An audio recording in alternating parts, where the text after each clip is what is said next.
Gabadhani waxaa la dhahaa Needy Agrawal. Waa mid ka mid ah actors-ka Teluguga. Waxaase lagu xasuustaa inay keentay filimkii Mona Michael uu waday actor-kii caanka ahaa ee Tiger Shroff. Filimkani waxa uu soo baxay 21-kii July sanadii 2017. Wuxuuse soo xareeyay 88.20 korar maalinkiisii koowaad. Wuxuuse ku soo baxay luuqadda afka Hindiga.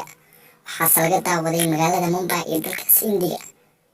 waxaase filimka director-ka ahaayay Saabir Khan oo horey usoo sameeyey Hero Banti iyo Baki. wuxuuse soconayaa filimka 139 daqiiqo. waxaase la daadeenaya actor-ka caanka ee Nawazuddin Siddiqui iyo Ronit Roy. Needy Agrawal waa gabar Indian model iyo dancer isu ah. waxay dhalatay sanadkii 1993 Agoosto 17-keeda. waxay jirtaa 25 sano. waxaa lagu dhalay magaalada Hyderabad ee dalkaas India. waxaa 19 July sanadan 2019 u soo baxay filimkeedii Smart Shankar ee la daadeynaysa Ram. Needy filimkani waxay la keentay Ram waa mid lagu yaqaano filimaanta Teluguga.